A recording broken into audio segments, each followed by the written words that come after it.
आज हम यहाँ पर लेके आए यूट्यूब पर पहली बार ऐसा पेपर का आपको सोल्यूशन मिलेगा, देख सकते हैं पूरा पूरा सॉल्व है सर।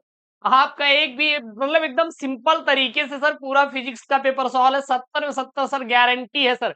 गारंटी देख सकते हैं, आपको पहले मैं दिखा दूं उसके बाद सॉल्व कराऊं, देख सकते हैं। ऑप्शनल तो मैंने सॉल्व किया है, लेकिन साथ ही साथ इसको एक्सप्लेन भी किया है भैया कि कैसे क्या होता है। मतलब समझ रहे हैं ना, बहुत चौचक चपुआ वाला सर पेपर आया आज पहली बार सर। देख सकते हैं पूरा पूरा क्वेश्चन का आंसर सर, देख सकते हैं सर। ये क्वेश्चन है आपका, ये क्वेश्चन की गाउस का नियम है क्या, उसके बाद पूरा डिफाइन किया हुआ है। ये आपका न्यूमेरिकल है, क्या होता है सब कुछ एकदम विस्तार से समझा गया है। तो ये सर बहुत ही चौचक वाला चपुआ वाला सर, एकदम वायरल फिजिक्स का मॉडल पेपर है सर। गारंटी है कि हर एक क्वेश्चन फंसाने का सर। इसी प्रकार से आपके लिए दिन रात मेहनत, समझ लीजिए मेरी इसमें 18 घंटे की सर मेहनत लगी है। 18 घंटे की प्लस 6 घंटे, कितना सर पता है? पता है सर, 24 घंटे की सर इसमें मेहनत मेरी डाली है। उसके बाद ये सर आपके लिए पेपर तैयार हुआ है, मैंने आपको दिखा भी दिया है। रिकैप देखे कि मैंने पूरा सॉल्व किया है पेपर। तो सर आज का लाइव टारगेट सर हम 10,000 रखते हैं। ये टारगेट सर 10,000 होना चाहिए, आज नहीं तो सर 5 महीने बाद पूरा करेंगे, लेकिन गुरुजी करेंगे जरूर। ऐसा वीडियो सर आपको मिलने वाला नहीं सर। मैं आपको पेपर के साथ सर फुल आपको सोल्यूशन दूंगा, गारंटी है सर। ठीक है ना, गारंटी है सर। मैं आपको जो पेपर लेके आऊंगा गुरुजी एकदम कितना ही जहरीला रहेगा। कसम है उनकी यार, 95 दिला देंगे। गुरुदेव क्या है गुरुजी, किसकी कसम खिला दे रहे हैं गुरुदेव? उनकी, जिनको तो मेरे बारे में कोई पता भी नहीं है और फर्क भी नहीं पड़ता कि हम सर पा जाए अच्छे नंबर, तो उनकी कसम नहीं भैया, उनकी कसम नहीं करेगा। चलिए सर बहुत हो गई मौज मस्ती। ये है सर आपका फिजिक्स का 2025 के लिए पूरा 70 नंबर का सर पेपर, फुल सॉल्व करे जवाब, पूरा सॉल्व पहली बार सर फुल सॉल्व पेपर लेके आए हैं क्लास 12 फिजिक्स का, वो भी अपने हाथों के द्वारा बनाया हुआ sir. Well experience sir, 5 year teaching experience sir, उसी का मैं आपको आज मैं देने वाला हूँ यहाँ पे। सबसे पहले paper same to same design रहेगा, एक भी आपका चीज अलग नहीं रहेगा, ये पहली बात आप ध्यान दे ले। आपको यहाँ पे ऊपर आपका जो पेपर मिलेगा, यहाँ पे अंकमांक भरने के रहेगा, यहाँ पे आपको नाम भरने के लिए रहेगा। ये आपका सर पेपर कोड होता है। ये क्या होता है सर? पेपर कोड होता है, ठीक है ना। यहाँ पे आपका फिजी नाम दिया रहेगा सब्जेक्ट का, और यहाँ पे आपको दिया रहेगा 3 घंटे 15 मिनट। जो 15 मिनट है आपको प्रश्न पत्र पढ़ने के लिए निर्धारित है, और यहाँ पे 70 नंबर का पेपर रहेगा, प्लस 30 आपको प्रैक्टिकल से मिलेगा, टोटल आपका 100 नंबर का रहेगा। अच्छा सर, पास मार्क का, पास होने के लिए केवल 23 चाहिए, लेकिन हम आपको सर 70 में 70 नंबर स्कोर कराने की सर टारगेट रखेंगे सर।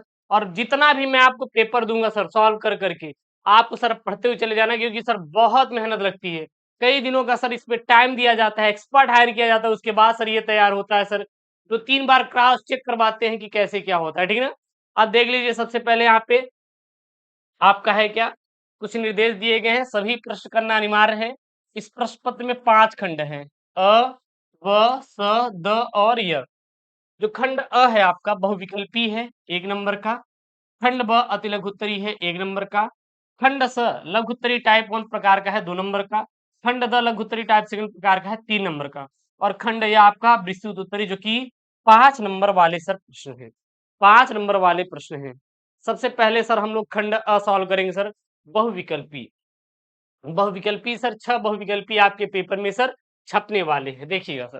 पहला बहुविकल्पी है, विद्युतशीलता का मात्रक होता है। सर विद्युतशीलता का मात्रक क्या होता है? तो विद्युतशीलता का मात्रक होता है कूलाम स्क्वायर प्रति न्यूटन इंटू मीटर स्क्वायर। क्या होता है? क्या होता है?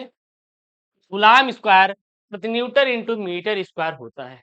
लेकिन गुरुजी विद्युतशीलता होती क्या है एक्चुअली में, वो देखिएगा। विद्युतशीलता किसी पदार्थ की वह विशेषता है जो यह बताती है कि वह विद्युत क्षेत्र को कितना आसानी से अनुमति देता है, या फिर दूसरे शब्दों में कह सकते हैं कि कोई पदार्थ विद्युत क्षेत्र को कितना प्रभावित करेगा, यही क्या कहलाता है? विद्युतशीलता कहलाता है। क्या कहलाता है? विद्युतशीलता कहलाता है।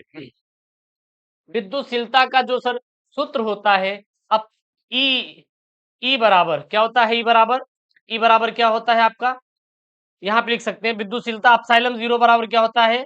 एप्सिलॉन जीरो बराबर आप लिख सकते हैं, या फिर एप्सिलॉन बराबर लिख सकते हैं epsilon zero into epsilon r, epsilon बराबर अपसाइलम 0 इंटू अपसाइलम आर, जहां अपसाइलम जो 0 होता है निर्वात की विद्युतशीलता होती है और अपसाइलम आर क्या होता है, सापेक्ष विद्युतशीलता होता है। निर्वात की विद्युतशीलता को क्या कहते हैं, अपसाइलम 0 कहते हैं, और अपसाइलम 0 का जो मान होता है वो कितना होता है, अपसाइलम 0 का मान 8.85 इंटू 10⁻12 यानी 12 कूलाम स्क्वायर प्रति न्यूटन इंटू मीटर स्क्वायर, और यही क्या होता है, विद्युतशीलता का मात्रक होता है। मतलब सॉल्व भी करेंगे तो बहुत सिंपल तरीके से करेंगे, बिल्कुल भी आप चिंता मत करिएगा, ठीक है ना। मजा आ रहा है सर, मजा आ रहा है गुरुजी, मजा आ गया गुरुजी, मजा आ गया। हवाला देखिए सर, ऑब्जेक्टिव क्या है यहाँ पे, एक वैद्युत चुंबकीय तरंग में वैद्युत क्षेत्र का आयाम कितना है, 6 वोल्ट मीटर इनवर्स है, तो चुंबकीय क्षेत्र का आयाम होगा, चुंबकीय क्षेत्र का आयाम कितना होगा सर, 2 इंटू 10⁻8 टेस्ला। लेकिन गुरुजी आया कैसे, आया कैसे, उसके पहले हमें आप जानना है कि वैद्युत क्षेत्र का आयाम का सर सूत्र क्या होता है। देखिएगा, सबसे पहले दिया क्या है, वैद्युत क्षेत्र का आयाम कितना दिया है, 6 वोल्ट प्रति मीटर दिया है, ठीक है ना। ज्ञात करना है क्या, चुंबकीय क्षेत्र का आयाम, वैद्युत क्षेत्र का आयाम E बराबर 6 वोल्ट प्रति मीटर दिया है, लेकिन हमें चुंबकीय क्षेत्र का आयाम ज्ञात करना है। सूत्र क्या होता है, E अपान बी बराबर सी, E अपान बी बराबर सी। जो E है वो क्या है, वैद्युत क्षेत्र का आयाम, B क्या है, चुंबकीय क्षेत्र का आयाम, ठीक है ना। और सूत्र क्या होता है, E अपान बी बराबर सी क्या है, प्रकाश की चाल, प्रकाश की चाल 3 इंटू 10⁸ मीटर प्रति सेकंड, सबको पता होगा। एक वैद्युत चुंबकीय तरंग में वैद्युत क्षेत्र E और चुंबकीय क्षेत्र B का जो अनुपात होता है वो निर्वात में प्रकाश की चाल के क्या होता है, बराबर होता है, इसीलिए E अपान बी बराबर सी फार्मूला में रखेंगे। और C का मान यानी निर्वात में जो प्रकाश की चाल होती है लगभग कितनी होती है, 3 इंटू 10⁸ मीटर पर सेकंड होती है सर। अब हम मानकर B की गणना कर सकते हैं, जैसे कि B क्या था, क्या था वहां पे, C बराबर E अपान बी था। अब हमें B चाहिए, इधर ले आइए, तो B बराबर क्या हो जाएगा, E अपान सी। E का मान 6 वोल्ट प्रति मीटर, C का मान कितना है, 3 इंटू 10⁸ मीटर पर सेकेंड। जब इसको सॉल्व कर लेंगे तो आ जाएगा आपका 2 इंटू 10⁻8 टेस्ला, और यही क्या है गुरुजी, आंसर है। चुंबकीय क्षेत्र का जो चुंबकीय क्षेत्र की विद्युतशीलता कितना हो जाएगा आपका, चुंबकीय क्षेत्र की यहाँ पे वो हो जाएगा आपका 2 into 10⁻8 tesla. B option right है। अगला प्रश्न देखिएगा क्या है, अगला प्रश्न है आपका ग वाला, स्वप्रेरकत्व के मात्रक हेनरी के समतुल्य है। स्वप्रेरकत्व के मात्रक जो हेनरी के समतुल्य है वो क्या होगा, मतलब हेनरी के बराबर क्या होगा, हेनरी का मात्रक क्या होगा, तो उसका राइट आंसर हो जाएगा वोल्ट इंटू सेकेंड प्रति एम्पियर। लेकिन गुरुजी हम जानते हैं पहले कि हेनरी क्या होता है और स्वप्रेरकत्व होता क्या है। स्वप्रेरकत्व और हेनरी के बारे में थोड़ा जान लेते हैं, मतलब पढ़ेंगे लेकिन सर डिटेल में पढ़ेंगे ताकि आपको याद हो जाए। सबसे पहले स्वप्रेरकत्व क्या होता है, सेल्फ इंडक्टेंस क्या होता है, जब किसी चालक में धारा प्रवाहित होती है तो उसके चारों ओर चुंबकीय क्षेत्र उत्पन्न होता है। यदि इस चालक में धारा में परिवर्तन होता है तो चुंबकीय क्षेत्र में भी परिवर्तन होता है। इस परिवर्तन के कारण चालक में एक विद्युत वाहक बल मतलब कि ईएमएफ प्रेरित होता है, जिसे हम लोग स्वप्रेरण कहते हैं। अब हेनरी क्या होता है, हेनरी स्वप्रेरकत्व का एसआई मात्रक है। हेनरी क्या है, तो हेनरी जो होता है यह स्वप्रेरकत्व का एसआई मात्रक होता है। हेनरी किसका मात्रक है, स्वप्रेरकत्व का मात्रक है। अब बात समझ आई ना। अब अगर कोई बोले कि सर हेनरी क्या है, तो हेनरी स्वप्रेरकत्व का मात्रक है, किसमें, एसआई में, किसमें, एसआई में। वही जो वोल्ट सेकेंड प्रति एम्पियर जो है, यह हम स्वप्रेरण के सूत्र को देखें तो हमें पता चलता है कि मतलब कि अब हम अगर हम लोग वोल्ट सेकेंड प्रति एम्पियर अगर हम लोग निकाले, कैसे निकालेंगे, क्या ये हेनरी के बराबर आएगा, चलिए देखते हैं। अगर हम लोग स्वप्रेरकत्व का सर सूत्र रखे, अपसाइलम बराबर क्या होता है या ई बराबर क्या होता है, ई बराबर लिख सकते हैं minus L into D I upon D T, जहां अपसाइलम बराबर क्या हो जाएगा, प्रेरित विद्युत वाहक बल वोल्ट में, एल क्या है स्वप्रेरकत्व हेनरी में, और D I pine D T क्या है, यह धारा में परिवर्तन की दर है, मतलब कि एम्पियर प्रति सेकेंड हो जाएगा, क्या हो जाएगा, एम्पियर प्रति सेकेंड हो जाएगा। अब यहाँ पे देखेंगे तो ई के स्थान पे ई का ई का जो मात्रक है उसको क्या लिख सकते हैं हम लोग, वोल्ट लिख सकते हैं, वोल्ट लिख सकते हैं बराबर। एल का मान यहाँ पे क्या है, हेनरी, स्वप्रेरकत्व, यानी कि हेनरी लिख सकते हैं। स्वप्रेरकत्व को क्या देखते हैं, हेनरी बताते हैं। अब यहाँ पे D I upon D T, D I क्या है, धारा, धारा का क्या मात्रक होता है, एम्पियर होता है, ए एम पी लिख रहे हैं, एम्पियर बटे समय, यानी बोले तो सेकंड, क्या हो जाएगा, सेकंड। हमें हेनरी चाहिए, तो अब यहाँ पे हेनरी रख के इस सेकंड का वोल्ट में गुणा हो जाएगा, तो क्या हो जाएगा, हेनरी बराबर वोल्ट इंटू सेकेंड, सेकेंड प्रति एम्पियर। तो हेनरी किसके समतुल्य होगा, वोल्ट इंटू सेकेंड प्रति एम्पियर के। यही तो पूछ रहा है, यही तो पूछ रहा है कि स्वप्रेरकत्व के मात्रक हेनरी के समतुल्य क्या होगा, वोल्ट सेकेंड प्रति एम्पियर। इसीलिए कह रहे हैं हम आपको जो समझाएंगे बहुत विस्तार से, बहुत अच्छे समझाएंगे, चिंता मत करना, ठीक है ना। अब यहाँ पे रख दीजिए वही, एल क्या हो जाएगा आपके, हेनरी हो जाएगी, एल निकाल लीजिए, यहाँ पे रख दीजिए, दैट्स द आंसर यार, और कुछ नहीं है। उसके बाद है यहाँ पे आपका घ वाला प्रश्न, एक रेडिएक्टिव पदार्थ की प्रारंभिक सक्रियता 40 दिनों में घटकर कितनी रह जाती है, 1/16 रह जाती है। तो रेडिएक्टिव पदार्थ 16 की अर्ध आयु काल होगी, 16 की अर्ध आयु काल होगी। चलिए 10 दिन हमारा आंसर आ गया, लेकिन कैसे आया, लेकिन कैसे आया, उसके पहले हम लोग थोड़ा फार्मूला और देखेंगे कि अर्ध आयु होता क्या है। अगर हम बात करें अर्ध आयु होता क्या है, अर्ध आयु काल किसे कहते हैं, तो किसी रेडिएक्टिव पदार्थ की अर्ध आयु वह समय होता है जिसमें पदार्थ की मात्रा या सक्रियता आधी रह जाती है, मतलब पूरी होती है और एक आधी होती है। जब वो खत्म होकर आधी रह जाती है उसकी ऊर्जा, तो उसी को क्या कहते हैं, अर्ध आयु काल। यहाँ पे दिया क्या है, यहाँ पे दिया है प्रारंभिक सक्रियता n0, अंतिम सक्रियता n0 5 16, कुल समय इन्होंने कितना दिया है, 40 दिया है। हम जानते हैं, क्या जानते हैं, हम जानते हैं कि प्रत्येक अर्ध आयु के बाद सक्रियता क्या रह जाती है, आधी रह जाती है, क्या रह जाती है, आधी रह जाती है। तो यदि प्रारंभिक सक्रियता क्या है, n0 है, तो पहली अर्ध आयु के बाद क्या हो जाएगी, n0/2, मतलब समझिएगा आधी रह जाती है, मतलब कि हर बार वो क्या हो जाती है, आधी हो जाती है। पहली अर्ध आयु के बाद n0/2, दूसरी अर्ध आयु के बाद, अब यहाँ पे दो पहले से थी, अब फिर आधी होगी, 2 दूनी 4, n0/4। और जब तीसरी अर्ध आयु के बाद सक्रियता देखेंगे तो 4 हो गई, अब फिर आधी हो जाएगी, 4 दूनी 8, n0/8। उसके बाद जब चौथी सक्रियता की बात करें तो n0/8 था, फिर आधी होगी तो 8 दूनी 16 हो जाएगी। अर्थात निष्कर्ष निकलता है कि 40 दिनों में सक्रियता 1/16 हो जाती है। इसका मतलब है कि पदार्थ ने 4 अर्ध आयु पूरी कर ली है, इसलिए एक अर्ध आयु बराबर 40 दिन, और बटे इसमें 4 से भाग दे देंगे, यानी कि 10 दिन क्या हो जाएगा, आपका आंसर हो जाएगा, यानी विकल्प बी क्या हो जाएगा, राइट आंसर हो जाएगा। बात समझ आ रही है ना, बहुत सिंपल तरीके से समझा रहे हैं सर। अगला यहाँ पे है द्रव्य तरंग की तरंगदैर्ध्य निर्भर नहीं करती। अब देखना, ये जो आपका ऑप्शन है इसको एलिमिनेट करेंगे तो थोड़ा कुछ अलग ही निकलेगा, क्या निकलेगा, अलग ही निकलेगा। लेकिन इसमें से जो आपका बोर्ड में आया हुआ क्वेश्चन है, ये बोर्ड में आया हुआ क्वेश्चन है, अगर देखेंगे तो 3 एलिमिनेट होंगे, द्रव्यमान पर भी निर्भर नहीं करती, वेग पर भी नहीं निर्भर नहीं करती, और आवेश पर भी निर्भर नहीं करती। तो किस पर निर्भर करती है, केवल केवल संवेग पर निर्भर करती है। लेकिन इस पे दिया किस पर निर्भर नहीं करती, तो ये 3 पर निर्भर नहीं करती, तो ऑप्शन कहीं ना कहीं क्या है, गलत है। तो इस प्रकार से भी क्वेश्चन बनता है, ध्यान देना, इसमें से कोई ऑप्शन राइट नहीं है। अब थोड़ा समझ लेते हैं कि कैसे सर ये निर्भर करती है। जो द्रव्य तरंग की तरंगदैर्ध्य होती है और संवेग एक व्युत क्रमानुपाती होती, क्या होती है, यह दोनों एक दूसरे के व्युत क्रमानुपाती होती है।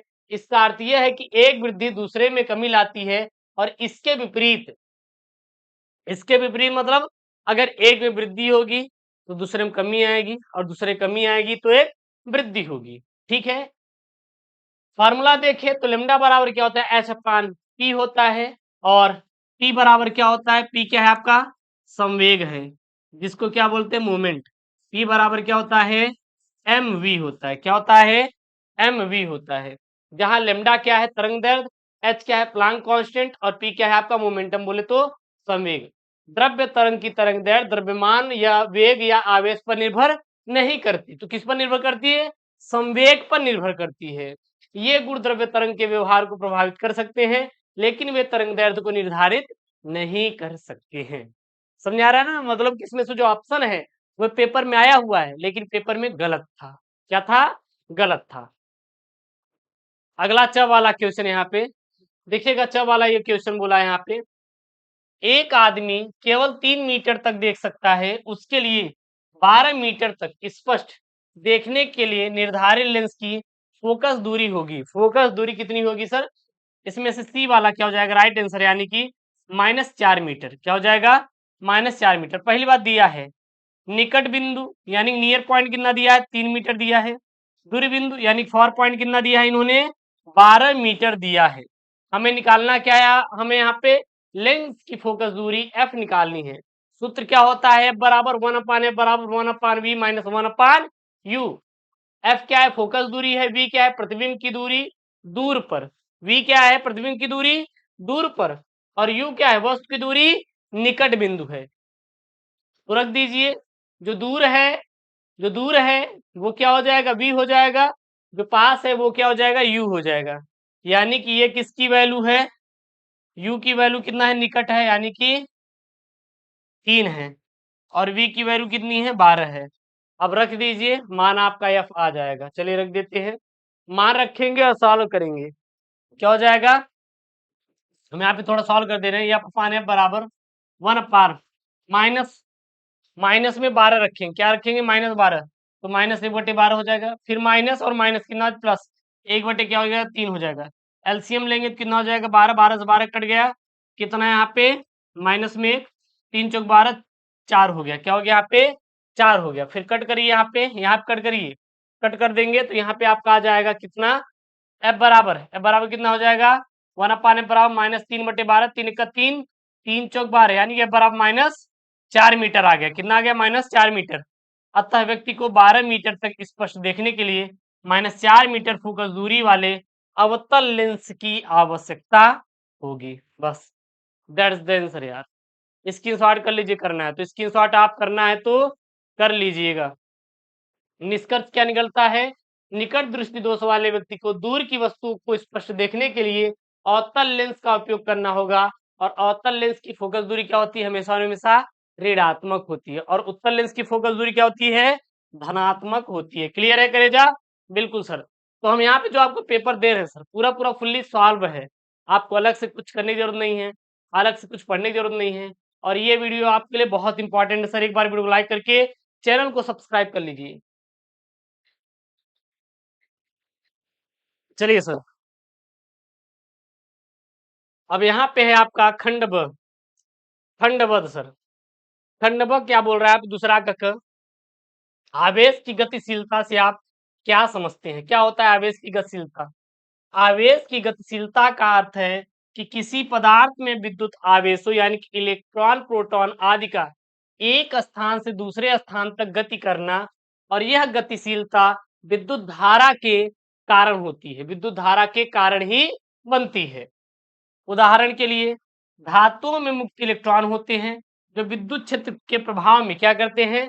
गति करते रहते हैं, जिससे विद्युत धारा क्या होती रहती है? प्रवाहित होती रहती है। अगला ख वाला प्रश्न क्या है? एक एक नंबर के हैं। ये सारे प्रश्न एक एक नंबर के हैं, इसलिए एक एक नंबर में ही आंसर देना है हमें। अगला प्रश्न क्या है? दो सीधे समांतर अनंत लंबाई धारावाही चालकों के प्रति एकांक लंबाई पर लगने वाले बल का व्यंजक लिखिए। व्यंजक मतलब आप यहाँ पे सूत्र लिखना है। तो सूत्र क्या होता है? F/L बराबर μ0I1 इंटू I2 अपान मतलब बटे में 2πd, जहां पे F/L क्या है? प्रति एकांक लंबाई पर बल। प्रति एकांक लंबाई पर बल। μ0 क्या है? निर्वात की चुंबकीय पारगम्यता। I1 और I2 क्या है? दो चालकों में प्रवाहित क्या धाराएं हैं। और d आपका क्या है? यह चालकों के बीच की क्या है? दूरी है। और ये आपका क्या इसका आंसर है, ठीक है ना? बहुत ही सिंपल तरीके से मैंने सॉल्व कराया है, चिंता मत करिएगा। बहुत ज्यादा आपको बड़े बड़े सॉल्व नहीं करना है। एक नंबर का है तो एक नंबर में आंसर देना है। विद्युत द्विध्रुव की अच्छी स्थिति में वैद्युत क्षेत्र की तीव्रता का आपको सूत्र ज्ञात करना है, तीव्रता ज्ञात करना है, बस यही करेंगे। तो सीधा लिखेंगे व्यंजक, क्या लिखेंगे इसका? हाँ, ई बराबर 2 kp/r³, जहां ई क्या है, वैद्युत क्षेत्र की तीव्रता है, के क्या है, कूलाम का स्थिरांक है, पी क्या है, वैद्युत द्विध्रुव गुण है, और आर क्या है, द्विध्रुव के केंद्रों से बिंदु की दूरी है। बस इतना आंसर देना है, इससे ज्यादा आंसर नहीं देना है। एक एक नंबर वाले हैं तो एक एक नंबर में ही आंसर देना है। अगला इन्होंने एक नंबर का ही पूछा है, एक नंबर का ही देखिए यहाँ पे दिया है ना, एक नंबर, तो बहुत ज्यादा टाइम बर्बाद मत करिएगा। गाउस का नियम क्या है? तो गाउस का नियम क्या है? गाउस का नियम क्या है? गाउस का नियम वैद्युत क्षेत्र और विद्युत आवेश के बीच संबंध बताता है, और यह कहता है कि किसी बंद पृष्ठ से गुजरने वाला कुल वैद्युत फ्लक्स उस पृष्ठ के अंदर उपस्थित कुल आवेश का 1/ε0 गुना होता है। अर्थात गणितीय रूप में क्या हो जाएगा, phi E into D A बराबर Q/ε0, Q/ε0, ये क्या हो जाएगा, इसका आंसर हो जाएगा। ये क्या हो जाएगा, इसका फार्मूला हो जाएगा, जहां ये क्या है आपका वैद्युत क्षेत्र है, डीए क्या है, डीए क्या है, डीए जो है आपका पृष्ठ का अल्पांश क्षेत्रफल है, और क्यू क्या है, न्यूनतम क्षेत्रफल है। क्यू क्या है, पृष्ठ के अंदर उपस्थित कुल आवेश है, और ε0 क्या है, निर्वात की विद्युतशीलता, और निर्वात की विद्युतशीलता मैंने ऑब्जेक्टिव में बताया कि इसका मान क्या होता है। क्लियर है करे बिल्कुल। अगला देखना प्रश्न, अगला यहाँ पे प्रश्न क्या है, अगला प्रश्न ये है कि 10 पिको फैरड का एक संधारित्र 50 वोल्ट बैटरी से जुड़ा है, संधारित्र में कितनी स्थिर विद्युत ऊर्जा संचित है, कितनी स्थिर विद्युत ऊर्जा संचित है। तो सबसे पहले फार्मूला क्या होता है, अगर हम संचित ऊर्जा का सूत्र देखें तो संचित ऊर्जा का जो फार्मूला होता है, U बराबर हाफ CV², ये क्या है, ऐसे होगा 1/2 CV², ऐसे होता है, ठीक है ना।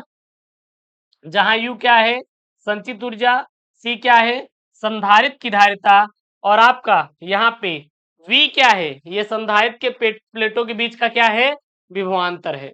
अब दिया क्या क्या है इन्होंने, इन्होंने दिया है C का मान, C का मान कितना दिया है 10 पिको फैरड।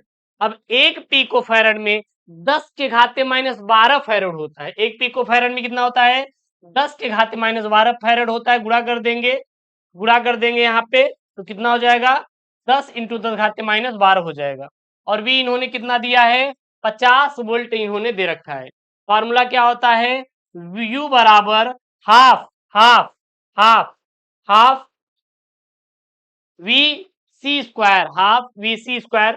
तो यहाँ पे आधा तो है ही, 1/2 रख देंगे, फिर C का मान कितना निकाला है 10 इंटू 10 घाते -12 लिख देंगे इंटू, अब यहाँ पे V² है तो 50 का स्क्वायर करेंगे, 50 का स्क्वायर कर देंगे।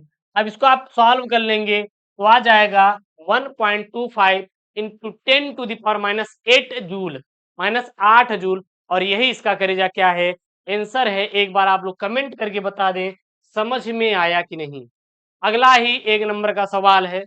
देखिए जो जितने नंबर का सवाल रहेगा हमें वैसे ही करना है, ऐसा नहीं है कि 1 नंबर का सवाल है आप उसको लिखने के लिए बैठ जाइए, टाइम बर्बाद हो जाएगा आपका। एक बात ध्यान देना, एक बात ध्यान देना गरेजा, हम वो टीचर नहीं है जो आपका टाइम बर्बाद करते हैं।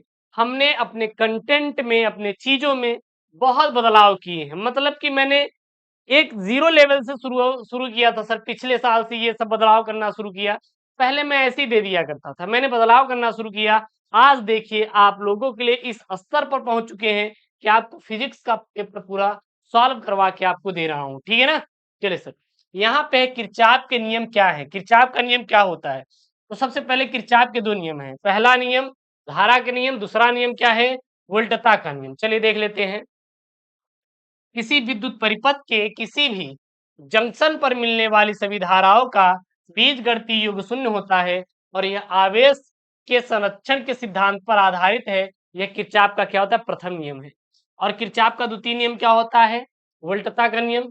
किसी बंद रूप में सभी वोल्टता स्रोतों का बीजगणितीय योग उस लूप में सभी प्रतिरोधों का वोल्टता पातों के बीजगणितीय योग के बराबर होता है, और यह ऊर्जा संरक्षण के सिद्धांत पर क्या सर आधारित है, ठीक है ना। और ये जो नियम है, और ये सभी नियम, किरचॉफ का प्रथम नियम धारा का नियम, किरचॉफ का द्वितीय नियम वोल्टता का नियम, यह नियम विद्युत परिपथों का विश्लेषण करने में क्या है, बहुत ही उपयोगी है। क्लियर है सर? बिल्कुल सर क्लियर है, कोई दिक्कत नहीं होनी चाहिए। अगला है सर यहाँ पे खंड स। अब जो सर खंड स है ये 2-2 नंबर वाले हैं। और जब 2-2 नंबर वाले हैं तो उसको 2 नंबर के तरीके सॉल्व करिए ना, क्या परेशानी है? चलिए, बायो सेवर्ट का नियम को समझाइए। बायो तथा सेवर्ट का नियम होता क्या है? तो बायो सेवर्ट नियम होता क्या है? बायो सेवर्ट का नियम किसी धारावाही चालक के छोटे से अंश के कारण किसी बिंदु पर उत्पन्न चुंबकीय क्षेत्र का मान ज्ञात करने के लिए उपयोग किया जाता है।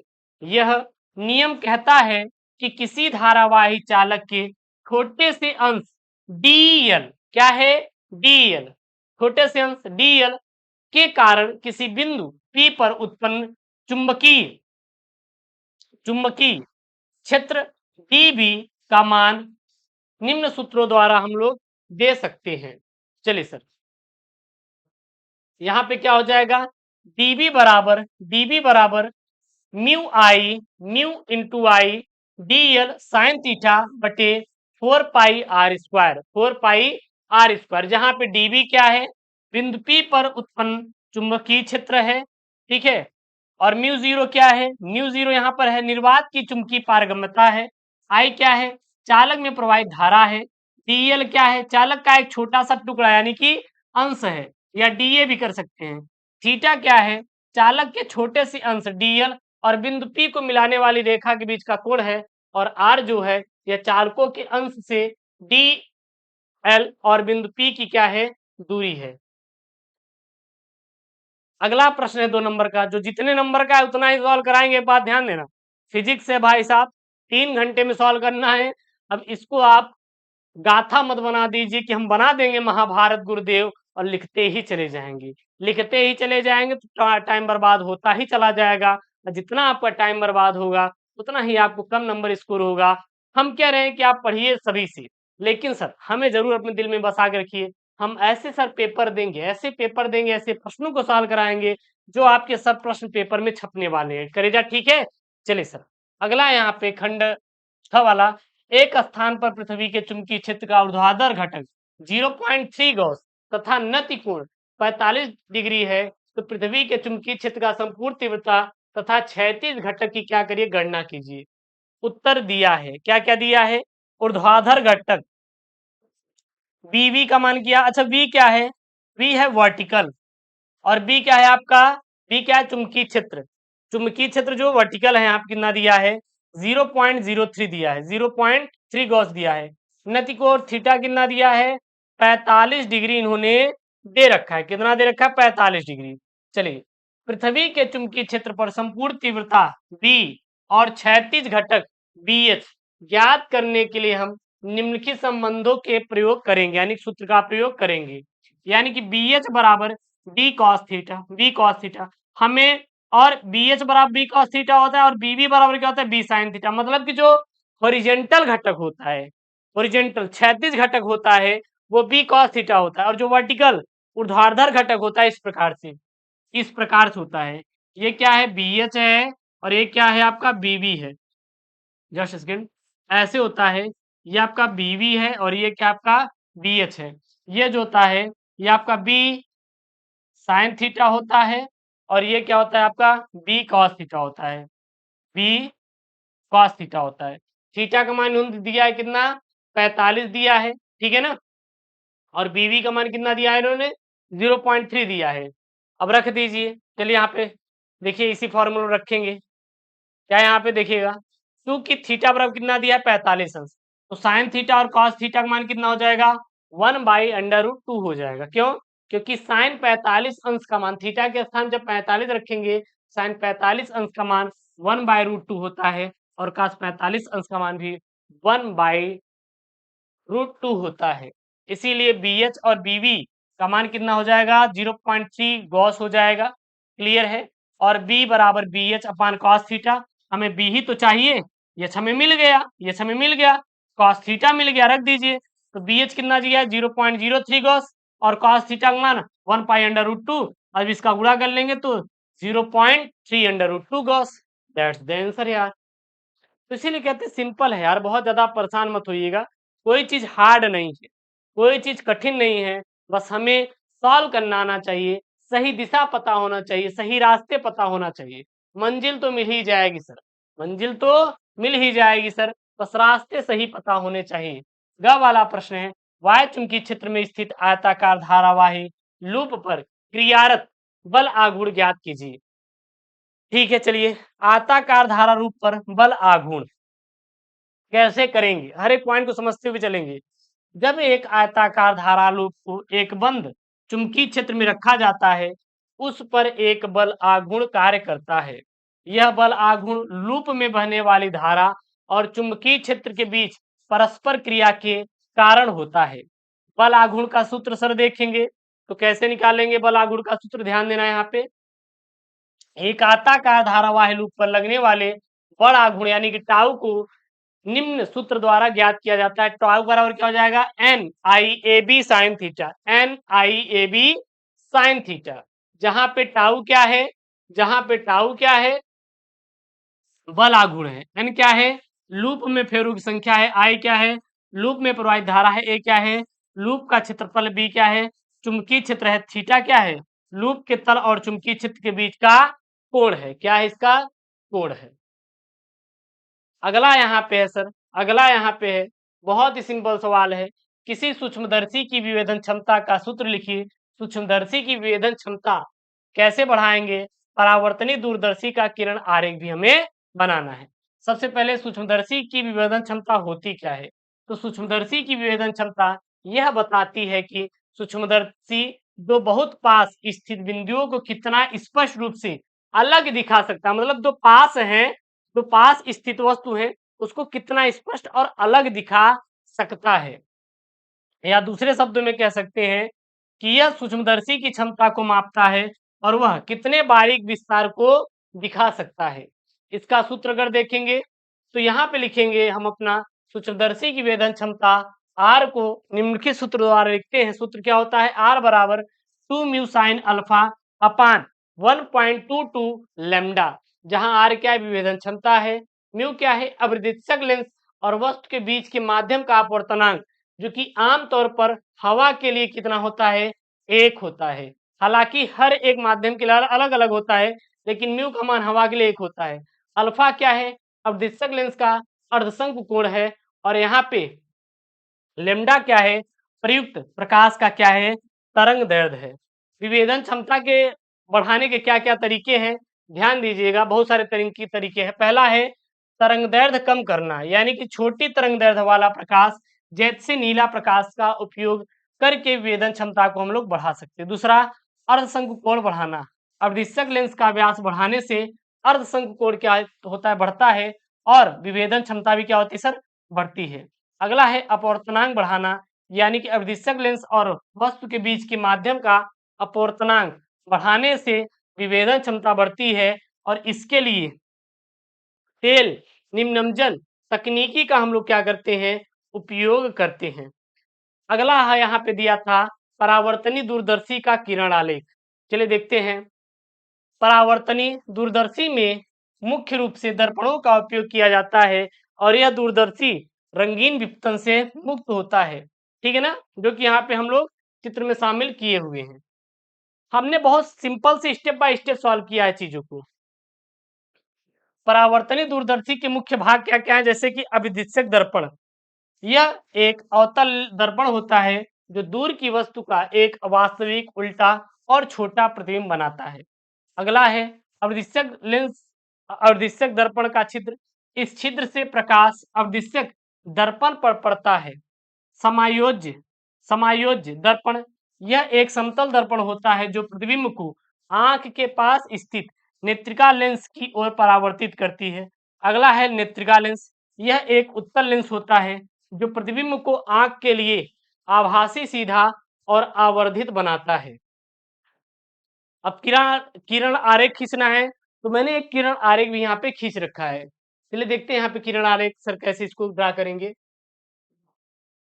एक किरण आरेख दूर की वस्तु से अवदिशक लेंस पर आती है। किरण आरेख दूर की लेंस से क्या होगा, अवदिशक लेंस पर आती है और परावर्तित होकर फोकस पर जाती है। परावर्तित होकर कहाँ जाएगी, फोकस पर जाती है। और दूसरी किरण अवदिशक दर्पण के केंद्र से होकर गुजरती है और बिना विचलित हुए कहाँ निकल जाती है, सीधी निकल जाती है और दोनों किरणों समायोज्य दर्पण से परावर्तित होकर नेत्रिका लेंस से गुजरती है और आंख में क्या करती है, प्रवेश करती है।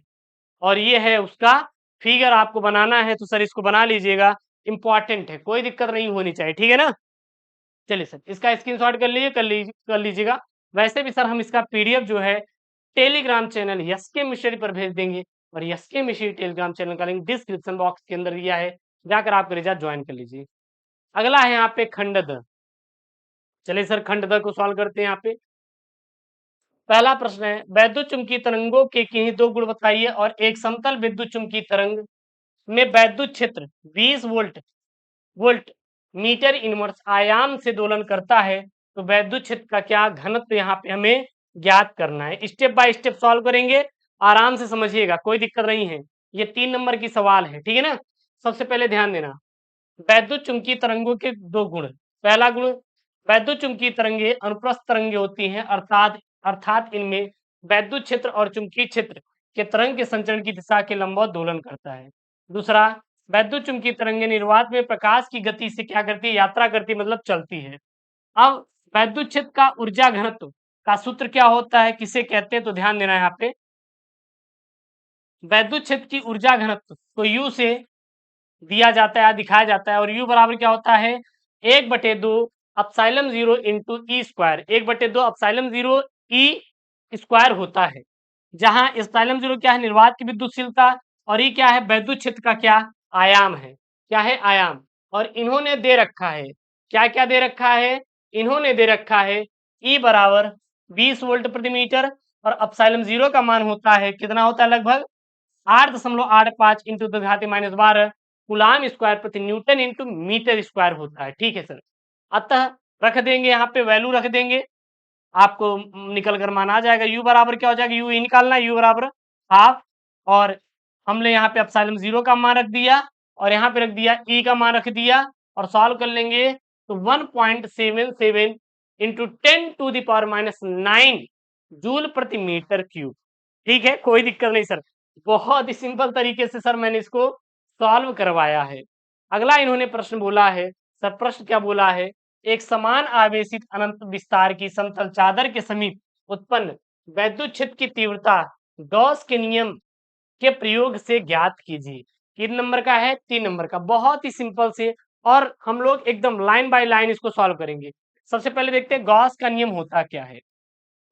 किसी बंद पृष्ठ से गुजरने वाला कुल वैद्युत फ्लक्स उत्पृष्ठ के अंदर उपस्थित कुल आवेश का क्या होता है, 1/ε गुना होता है। अब हम लोग निकालेंगे किसके किसके द्वारा, एक समान आवेशित अनंत विस्तार के समतल चादर के समीप उत्पन्न वैद्युत क्षेत्र की तीव्रता गॉस के नियम के प्रयोग से हम लोग निकालेंगे। चलिए सर गणना करेंगे, क्या करेंगे हम लोग, हम चादर के लंबवत एक बेलन लेते हैं, चादर के कारण उत्पन्न वैद्युत क्षेत्र बेलन के दोनों सिरों पर समान और विपरीत दिशा में होता है। बेलन के वक्र पृष्ठ से कोई फ्लक्स गुजरती नहीं है, अतः गॉस के नियम से ई बराबर सिग्मा ए अपान एप्सिलॉन 0, ई बराबर सिग्मा ए अपान एप्सिलॉन 0, जहां ई क्या है, वैद्युत क्षेत्र है, ए क्या है, बेलन का आधार क्षेत्रफल, और सिग्मा क्या है, चादर का आवेश घनत्व है, और आवेश घनत्व है, ठीक है ना। और ई बराबर क्या हो जाएगा, ई बराबर हो जाएगा सिग्मा अपान एप्सिलॉन 0, और यही क्या हो जाएगा, आपका आंसर हो जाएगा, ठीक है ना। चलिए सर अगला यहाँ पे ग वाला आंसर है सर। ग वाला सर क्या है, पहले सवाल देखिएगा। ग वाला सवाल है, एक लंबे सीधे तार में दो 20 एम्पियर की विद्युत धारा उत्तर से दक्षिण दिशा में बह रही है। एक इलेक्ट्रॉन दक्षिण से उत्तर दिशा में 2 मीटर प्रति सेकंड वेग से तार से 10 सेंटीमीटर की दूरी पर प्रेक्षित किया जाता है। इलेक्ट्रॉन पर क्रियारत चुंबकीय बल का परिमाण और दिशा ज्ञात कीजिए। क्या दिशा ज्ञात कीजिए।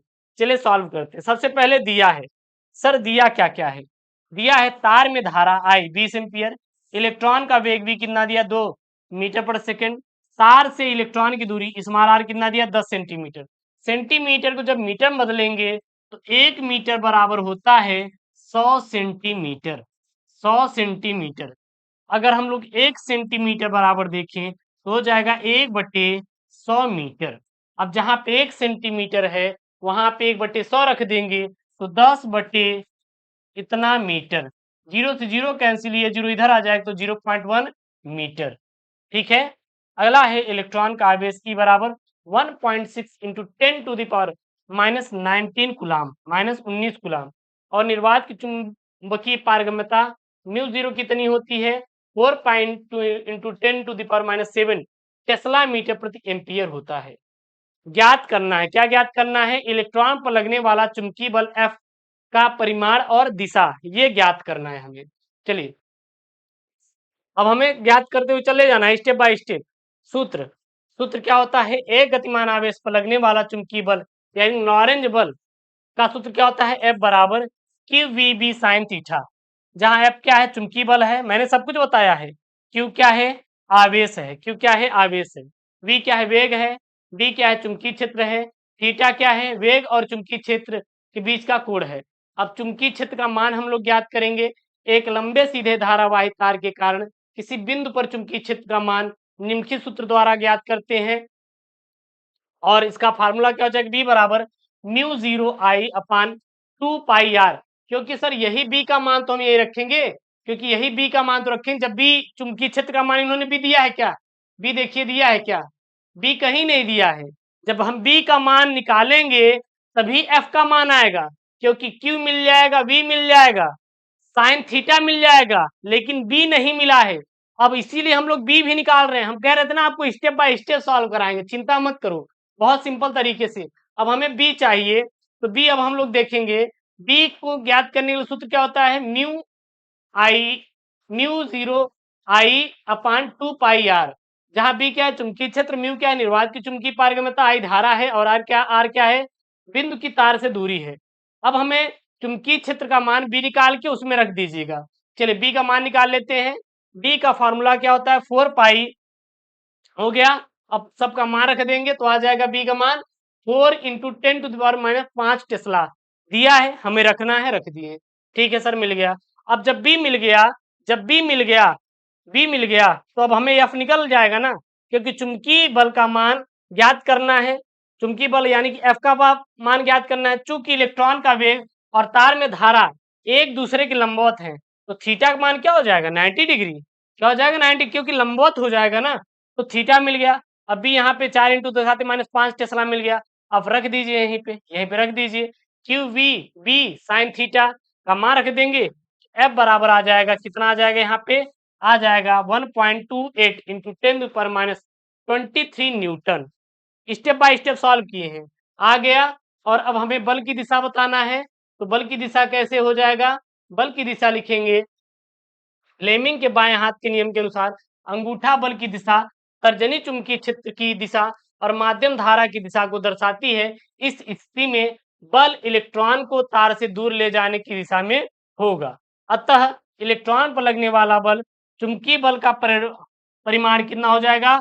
1.28 इंटू 10⁻23 न्यूटन है। और इसकी दिशा तार से क्या होगा? दूर होगा। और यही आपका क्या हो जाएगा? आंसर हो जाएगा। ये तो मैंने ऊपर ही निकाल लिया एफ का मान, और दिशा ये है, बस और कुछ भी नहीं है। क्लियर है कि नहीं? एक बार सभी बच्चे कमेंट करके बता देंगे, एक बार जितने बच्चे हैं कमेंट करके बता देंगे, वीडियो को लाइक करके सर शेयर कर देंगे। बहुत सारी मेहनत लगी है। आप सर यहाँ पे आते हैं, घंटे में पढ़ लेते, पता है, लेकिन इस 1 घंटे की मेहनत के लिए हम 24 घंटे सर दिन रात आपके लिए मेहनत करते हैं, केवल आपके लिए। और इस बार बहुत बड़ा सरप्राइज सर होने वाला है। एक बात ध्यान दीजिए सर, अगर आपको सफलता चाहिए तो आज से आपको सर मेहनत करना पड़ेगा, अगर जीवन में सर सफल होना है तो। ठीक है ना? अगला है यहाँ पे सर घ वाला। सर घ वाला क्या बोल रहा है? ये समस्थानिक एवं संभारिक का अर्थ समझाइए। निम्न नाभिकों में समस्थानिक एवं संभारिक को वर्गीकृत की करिए। यहाँ पे 6C12, 6C13, 6C4 और 7N4 दिया है, बट यहाँ पे आपका 14 होगा क्या? बिल्कुल 14 होगा। यहाँ पे क्या होगा? 14 हो जाएगा। 6C14 और 7N14 हो जाएगा। ठीक है ना? यहाँ पे 14 है। सबसे पहले समस्थानिक और संभारिक होते क्या है? वे परमाणु जिनकी परमाणु संख्या समान लेकिन द्रव्यमान संख्या भिन्न भिन्न होती है, उसे समस्थानिक कहते हैं। जिनके परमाणु क्रमांक समान लेकिन परमाणु भार क्या होंगे? भिन्न भिन्न होंगे, उसे हम लोग क्या कहते हैं? समस्थानिक कहते हैं। क्या कहते हैं? समस्थानिक कहते हैं। क्या कहते हैं? समस्थानिक कहते हैं। समस्थानिक कहते हैं। और संभारिक किसे कहते हैं? वे परमाणु जिनकी द्रव्यमान संख्या समान लेकिन परमाणु संख्या भिन्न भिन्न होती है, उसे संभारिक कहते हैं। जैसे यहाँ पे अगर अलग अलग करेंगे तो क्या हो जाएगा? समस्थानिक 6C12 और 6C13 और संभारिक 6C13 और 7N14। क्या हो जाएगा? 7N14। क्लियर है? कोई दिक्कत नहीं। चलिए सर, इसको कर लीजिएगा यार, अगर देख लीजिएगा एक आठ ठो ऊपर होंगे तो ठीक है ना, मिला लीजिएगा। अगला यहाँ पेंगा वाला है डिब्रागली तरंग। डिब्रागली सिद्धांत से क्या समझते हैं? डिब्रागली समीकरण लिखिए और एक इलेक्ट्रॉन माइक्रोस्कोप से 0.4 एम्पियर एंगस्ट्रॉम, यहाँ पे है एंगस्ट्रॉम तरंगदैर्ध्य का इलेक्ट्रॉन पुंज उत्पन्न करने के लिए इलेक्ट्रॉन माइक्रोस्कोप से कितना विभवांतर लगाना पड़ेगा। सबसे पहले हम लोग देखते हैं कि डिब्रागली तरंग सिद्धांत होता क्या है, उसके बाद सॉल्व कर लेंगे। चलिए सर, डिब्रागली सिद्धांत है क्या? डिब्रागली सिद्धांत एक महत्वपूर्ण क्वांटम यांत्रिकी सिद्धांत है जो पदार्थ की द्वैत प्रकृति को स्पष्ट करता है। इस सिद्धांत के अनुसार हम गतिमान कण जैसे इलेक्ट्रॉन, प्रोटॉन, न्यूट्रॉन आदि एक तरंग से जुड़ा होता है। यह तरंग, जिसे डिब्रागली तरंग कहा जाता है, एक कण के संवेग के क्या होता है? व्युत्क्रमानुपाती होती है। डिब्रागली समीकरण की बात करें तो डिब्रागली तरंगदैर्ध्य लैम्डा को निम्न समीकरण द्वारा दिया जाता है। लैम्डा बराबर क्या हो जाएगा? एच अपान पी हो जाएगा। पी बराबर क्या होता है? एमवी, क्योंकि पी क्या है? आपका संवेग है। तो लैम्डा बराबर डी ब्रागली तरंगदैर्ध्य, एच क्या है? प्लांक नियतांक, और प्लांक स्थिरांक या प्लांक नियतांक इसका मान क्या होता है? 6.626 इंटू 10⁻34 जूल सेकंड होता है। और पी क्या है? संवेग का कण है, और सॉरी कण का संवेग है। कण का क्या है? संवेग है। और इसका जो फार्मूला होता है द्रव्यमान बटे क्या होता है? वेग होता है। क्या होता है? द्रव्यमान बटे वेग होता है। अब इलेक्ट्रॉन माइक्रोस्कोप में विभवांतर इसी में तो निकालना था, लेकिन होता क्या है, हम कह रहे हैं कि अगर हमें कोई भी सवाल को सॉल्व करना है तो उसके बारे में जानना पड़ेगा। अब हमने इसको यहाँ पे क्यों डाला लाके पता है? क्योंकि पहले इन्होंने यहाँ से देखिए कितने प्रश्न पूछा है। डिब्रागली तरंग सिद्धांत समझ गए? इन्होंने पूछा क्या है? इन्होंने एक सवाल दे दिया, समीकरण भी मैंने लिख दिया, फिर उन्होंने एक सवाल दिया है। यहाँ से सवाल देते हुए बोले हैं माइक्रोस्कोप में विभवांतर। तो माइक्रोस्कोप में विभवांतर तो देखेंगे पहले होता क्या है, पहले देखते हैं कि होता क्या है माइक्रोस्कोप में विभवांतर। चलिए, इलेक्ट्रॉन माइक्रोस्कोप में इलेक्ट्रॉनों का एक उच्च विभवांतर के माध्यम से त्वरित किया जाता है और यह त्वरण इलेक्ट्रॉनों को एक विशिष्ट तरंगदैर्ध्य प्रदान करता है। अब हम लोग सूत्र यहाँ प्रयोग करेंगे और सॉल्व करेंगे। दिया है, क्या दिया है? तरंगदैर्ध्य लैम्डा बराबर 41 एंगस्ट्रॉम, और एक एंगस्ट्रॉम में 10⁻10 मीटर, तो 0.41 इंटू 10⁻10 मीटर हो जाएगा। इलेक्ट्रॉन का द्रव्यमान मास कितना होता है? लगभग 9.11 इंटू 10⁻31 किलोग्राम होता है। प्लांक स्थिरांक एच का मान कितना होता है? 6.626 इंटू 10⁻34 जूल होता है। और इलेक्ट्रॉन का आवेश 1.6 इंटू 10⁻19 कूलाम होता है। और हम जानते हैं कि इलेक्ट्रॉन पर किया गया कार्य ईवी, इसकी गतिज ऊर्जा क्या होता है? बराबर होता है। अर्थात ईवी बराबर क्या हो जाएगा? 1/2 mv स्क्वायर, और पी बराबर क्या होता है? mv होता है। और डिब्रागली समीकरण से अगर देखेंगे तो लेमडा बराबर क्या हो जाएगा? एच अपान mv हो जाएगा। लेमडा बराबर एच अपान mv हो जाएगा, इसीलिए v बराबर एच अपान एम लेमडा हो जाएगा, क्योंकि हमें यहाँ पे v चाहिए। क्या चाहिए? v चाहिए, यही v चाहिए। जब ये v चाहिए तो ये किसमें है? भाग में है। ये गुणा में आएगा और ये गुणा में है, भाग में चला जाएगा। तो जहां पे आपका v है वहां पे लेमडा हो गया है, जहां पे लेमडा है यहाँ पे v हो गया है। तो v बराबर एच अपान एम इंटू लेमडा हो जाएगा। अब गतिज ऊर्जा के समीकरण में v का मान रख देंगे, क्योंकि मैंने यहाँ पे एक आपको फॉर्मूला बताया था शुरू में ही, Ev बराबर हाफ mv स्क्वायर। यहाँ पे स्मॉल v का मान रख देंगे। चलिए सर, यहाँ पे आप v का मान जब रखेंगे तो v बराबर हो जाएगा, Ev बराबर क्या हो जाएगा? Ev बराबर हो जाएगा half m into h square upon m square lambda square. अब यहाँ पे ई यहाँ पे है किसमें? ये गुणा में है, किसमें चला जाएगा? भाग में। देखिए बटा में है, ये क्या है? बटा में है। तो भाग में जब चला जाएगा सर, तो क्या हो जाएगा, और ये किस में है, ये भी भाग में है, तो इसका इसमें गुणा हो जाएगा, इसमें इसका गुणा हो जाएगा, m का इसमें हो जाएगा, ऊपर का ऊपर में हो जाएगा, तो मिल जाएगा। और एक m से एक m कट जाएगा, ऊपर मिल जाएगा h स्क्वायर बट्टे 2me लेमडा स्क्वायर, क्योंकि e यहाँ पे आ गया। इसको सॉल्व कर लेंगे ना। अब दिए गए मानों को समीकरण में रख देंगे, इसी में रख देंगे, कैपिटल V का मान निकल के आ जाएगा। रख दिए हम सारा का सारा यहाँ पे मान, और इसको सॉल्व कर लीजिए, तो V बराबर हो जाएगा 893.7 वोल्ट, और यही क्या है, आपका आंसर है। निष्कर्ष क्या निकल के आएगा, निष्कर्ष निकल के आएगा कि उपरोक्त गणना द्वारा प्राप्त विभवांतर वह मान है जो इलेक्ट्रॉन माइक्रोस्कोप में लगाया जाना चाहिए, ताकि इलेक्ट्रॉन पुंज का तरंग दैर्ध्य 0.41 एंगस्ट्रॉम हो जाए। ठीक है। अब अगला यहाँ पे 3-3 नंबर वाले सवाल हैं। पांचवी सवाल जो है यहाँ पे दिया है, पूछा है वैद्युत द्विध्रुवी के लिए निरक्षीय स्थिति में वैद्युत क्षेत्र की तीव्रता के लिए व्यंजक प्राप्त कीजिए। चलिए, निरक्षीय स्थिति लिखेंगे, क्या होता है, वैद्युत द्विध्रुवी के मध्य बिंदु से गुजरने वाली और ध्रुव और द्विध्रुव के अक्ष लंबवत रेखा पर कोई स्थिति जो बिंदु होता है, उसी को हम लोग निरक्षीय स्थिति कहते हैं। लेकिन हमें व्यंजक निकालना है, तो माना एक वैद्युत द्विध्रुव है जिसके धनात्मक और ऋणात्मक आवेशों के बीच की दूरी कितनी है, 2a है, और प्रत्येक आवेशों का परिमाण क्या है, यहाँ पे q है। निरक्षीय स्थिति में किसी बिंदु P पर वैद्युत क्षेत्र की तीव्रता क्या है, E होती है। बिंदु P पर धनात्मक और ऋणात्मक आवेशों के कारण उत्पन्न वैद्युत क्षेत्रों के लंबवत घटक एक दूसरे को निरस्त कर देते हैं और अनुदैर्ध्य घटक एक दिशा में होते हैं, तो परिणामी वैद्युत क्षेत्र को इस सूत्र द्वारा दिखाते हैं।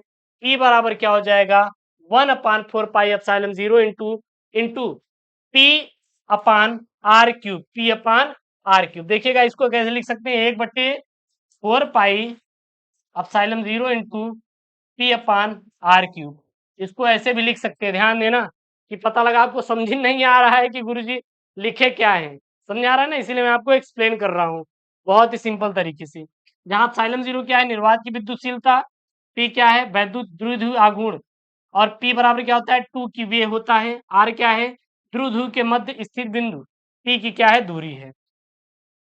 उसके बाद ये इन्होंने दिया है, इन्होंने क्या दिया है यहाँ पे, अगला प्रश्न है ख वाला 3 नंबर का, वैद्युत चालकता को परिभाषित कीजिए। एक चालक के पदार्थ की विशिष्ट चालकता की गणना कीजिए जिसकी लंबाई 3 मीटर, परिच्छेद का क्षेत्रफल 0.02 mm स्क्वायर और प्रतिरोध कितना है, 2 ओम है। सबसे पहले वैद्युत क्षेत्र की चालकता हमें निकालना है, क्या निकालना है, वैद्युत क्षेत्र की चालकता। अच्छा, वैद्युत क्षेत्र की चालकता होती क्या है, वैद्युत क्षेत्र की चालकता होती क्या है, तो वैद्युत चालकता किसी पदार्थ के भीतर विद्युत धारा के प्रवाह को दर्शाती है।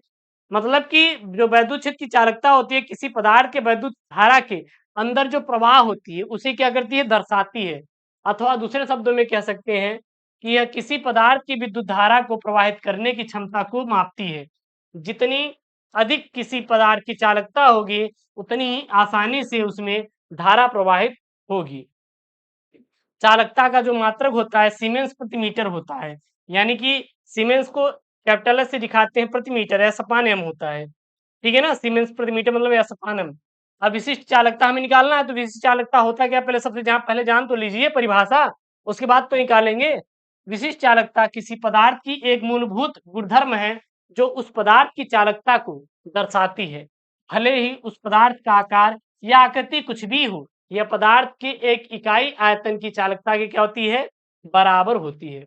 अच्छा, विशिष्ट चालकता का फॉर्मूला क्या होता है, तो विशिष्ट चालकता जो फॉर्मूला होता है सिग्मा बराबर 1/RA होता है।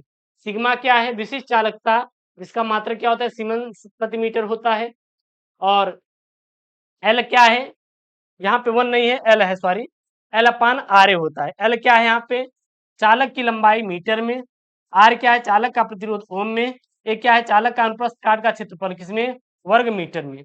अब इन्होंने दिया क्या क्या, इन्होंने दिया है एल का मान 3 मीटर दिया है, ए का मान 0.02 0.02, ठीक है ना, ये एल है भाई, ये क्या एल है, 0.02 mm स्क्वायर, और यहाँ पे हम लोग mm स्क्वायर इसको वर्ग मीटर में बदलेंगे तो 0.002 इंटू 10⁻6 वर्ग मीटर हो जाएगा।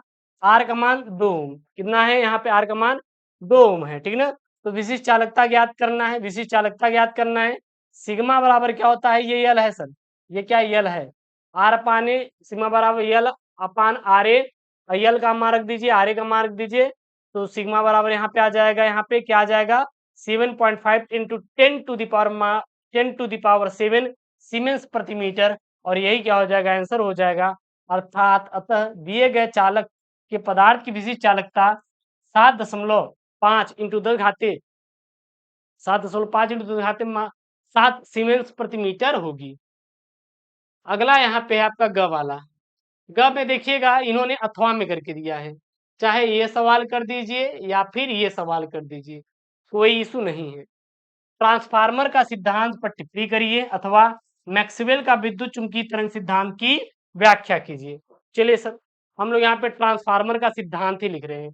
किसके बारे में, ट्रांसफार्मर का सिद्धांत ही लिख रहे हैं। ट्रांसफार्मर एक विद्युत उपकरण है जिसका उपयोग प्रत्यावर्ती धारा यानी कि अल्टरनेटिव करंट के वोल्टेज को बढ़ाने या घटाने में किया जाता है। यह विद्युत ऊर्जा को एक सर्किट से दूसरे सर्किट में स्थानांतरित करने के लिए उपयोग किया जाता है, जबकि आवृत्ति को बनाए रखता है। ट्रांसफार्मर का सिद्धांत विद्युत चुम्बकीय प्रेरण पर क्या होता है, आधारित होता है। अच्छा, इसका कार्य सिद्धांत क्या है, कैसे कार्य करता है, तो इसमें बहुत सारी चीजें होती है, जैसे कि इसमें प्रथम कुंडली होती है। जब एक प्रत्यावर्ती धारा को प्रथम कुंडली में प्रवाहित किया जाता है तो इसके चारों ओर एक परिवर्तनशील चुंबकीय क्षेत्र उत्पन्न हो जाता है, चुंबकीय फ्लक्स उत्पन्न होता है। यह परिवर्तनशील चुंबकीय फ्लक्स चुंबकीय क्षेत्र द्वितीय कुंडली को क्या करता है, काटता है। प्रेरित विद्युत वाहक बल इलेक्ट्रोमोटिव फोर्स ईएमएफ, तो फैराडे के विद्युत चुंबकीय प्रेरण के नियम के अनुसार जब एक कुंडली को परिवर्तनशील चुंबकीय क्षेत्र द्वारा काटा जाता है, कुंडली में विद्युत वाहक बल प्रेरित होता है। उसके बाद द्वितीय वोल्टेज भी इसमें होता है।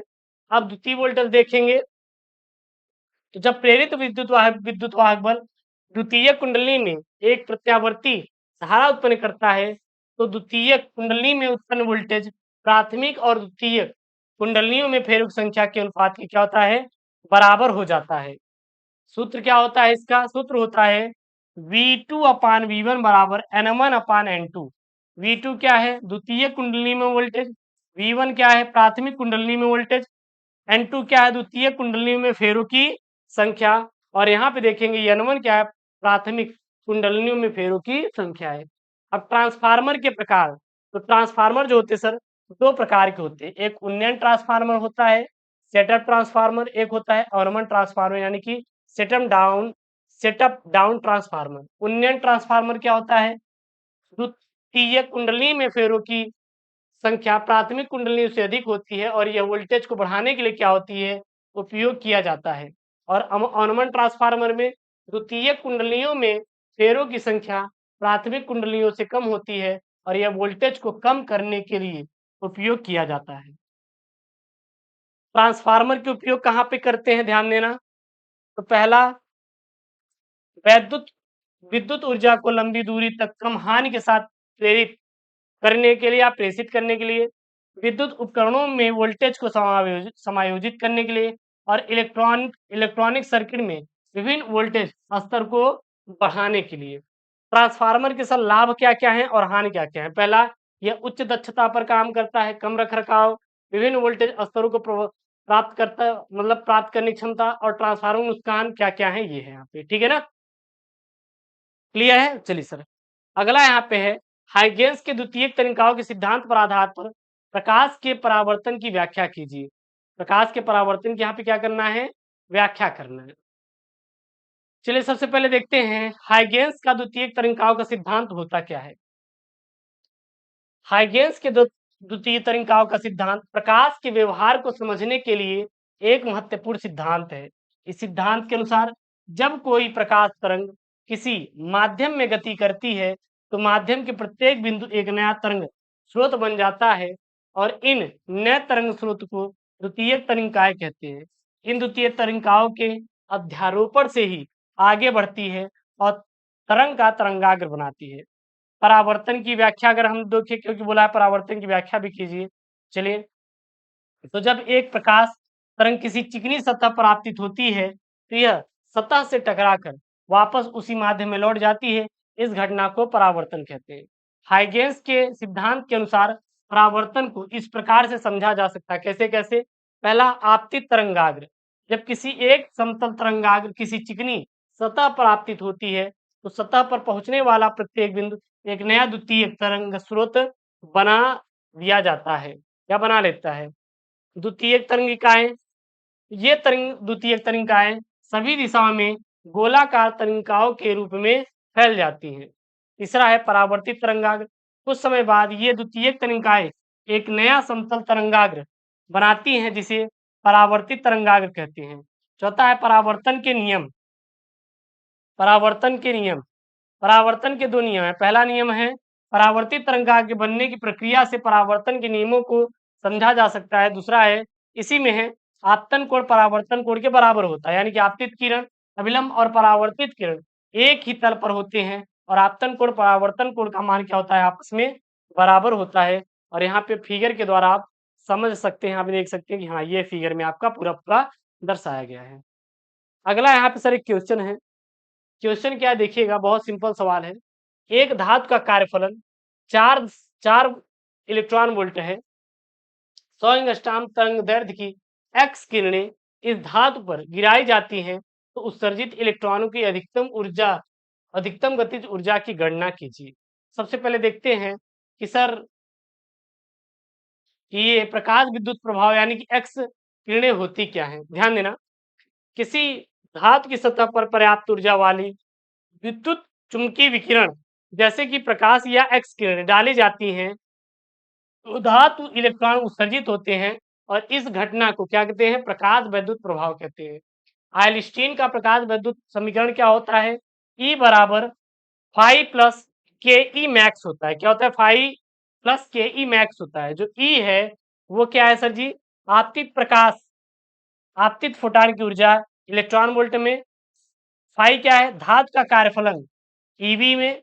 और के ई मैक्स क्या है, उत्सर्जित इलेक्ट्रॉन की अधिकतम गतिज ऊर्जा, ये भी क्या है, ईवी में। फोटान की अगर हम लोग ऊर्जा की गणना करना है तो इसके लिए कैसे करेंगे, तो ई बराबर क्या होता है, एच सी अपान लेमडा होता है, जहां एच क्या है, प्लांक नियतांक, इतनी वैल्यू होती है। सी क्या है, प्रकाश का वेग, इतनी वैल्यू होती है। 3 घाते 8 है, इसका मतलब 8 है। इसका मतलब क्या है, 10 के घाते -34 जूल सेकंड है। और लेमडा क्या है, ये है फोटान का तरंग दैर्ध्य। अब दिए गए मानों को समीकरण में रख दीजिए, जो मान दिए हैं ये मान है, आप समीकरण में रख दीजिए और ये आपका वैल्यू निकल के आ जाएगा। फिर आप जो ई दिया है इसको आप लोग किसी में बदल लीजिएगा, ईवी में बदल लेंगे, इलेक्ट्रॉन वोल्ट में बदल लेंगे, तो इलेक्ट्रॉन वोल्ट में इतना ई बराबर निकल के आ जाए कितना, 124 इलेक्ट्रॉन वोल्ट। अब हमें क्या निकालना है, अधिकतम गतिज ऊर्जा की गणना करना है। के ई मैक्स बराबर ई माइनस फाइव। अब के ई मैक्स निकाल लेंगे, ई और फाइव का मान रख के 120 वोल्ट आ जाएगा। अतः उत्सर्जित इलेक्ट्रॉन की अधिकतम ऊर्जा होगी वो 120 इलेक्ट्रॉन होगी। निष्कर्ष यानी कि इसका मेन निकल के जो आएगा वो क्या आएगा, 100 एंगस्ट्रॉम तरंग दैर्ध्य एक्स किरणें 4 इलेक्ट्रॉन वोल्ट कार्यफलन धातु पर डाली जाती हैं, तो उत्सर्जित इलेक्ट्रॉनों की अधिकतम गतिज ऊर्जा 120 इलेक्ट्रॉन होती है। अभी आपका क्या सर, खंड यह है। खंड यह में आपका छठा सवाल है। क्या है यहाँ पे, यंग वाला है। यंग के व्यतिकरण प्रयोग में दो समांतर स्लिटों के बीच की दूरी और स्लिटों से पर्दों की दूरी डी है। यदि प्रकाश की तरंग दैर्ध्य हो तो पर्दों पर एक दीप्त फ्रिंज के लिए केंद्रीय फ्रिंज से दूरी के लिए व्यंजक ज्ञात कीजिए। यहाँ पूरा इसको सॉल्व किया गया है। अगर आपको लग रहा है कि नहीं सर इससे बेहतर हम लोग कहीं कर सकते हैं, तो आप इसको बना लीजिएगा, ठीक है ना, इसको आप कर लीजिएगा, कोई दिक्कत नहीं है यहाँ पे। अथवा में आप ये निकाल सकते हैं, मान लीजिए ये वाला सवाल उन्होंने दे रखा है। सातवां में सर दिया है, हाइड्रोजन परमाणु का ऊर्जा स्तर आरेख बनाइए तथा वामर श्रेणी के संक्रमण दिखाइए और हाइड्रोजन स्पेक्ट्रम के वामर श्रेणी और न्यूनतम तरंग दैर्ध्य की गणना कीजिए। ये सब आपको खुद से करना है, क्योंकि सब पढ़ाएंगे ना तो दिक्कत हो जाएगा। सब नहीं गुरुदेव, ठीक है ना। ये वाला आपको खुद से करना है। अथवा में आप ये कर सकते हैं। यहाँ पे 8वां है, प्रत्यावर्ती परिपथ के लिए औसत शक्ति के लिए व्यंजक प्राप्त कीजिए। जबकि ये वाला आप पूरा स्क्रीनशॉट कर लीजिए। ये सब आपको नेक्स्ट वीडियो में मिलेगा, ठीक है ना। और टेलीग्राम पे इसके लिए आपको सब चैनल को सब्सक्राइब करना है, तभी आपको पूरा मिल पाएगा। तो यहाँ पे मैंने खंड यह को आपको अगले उसमें टास्क में रखा है करवाने के लिए, और यहाँ पे मैंने आपको पूरा फिजिक्स का जो पेपर है सॉल्व करवाया है सर जी, एक तरफ से, बस खंड यह को छोड़कर, ठीक है ना। और चैनल को अभी नहीं नहीं किए हैं सब्सक्राइब, तो चैनल को सब्सक्राइब करिए और वीडियो को लाइक करके आप लोग शेयर कर दीजिए। मिलते हैं नेक्स्ट वीडियो में दोस्तों। Thank you. जय हिंद।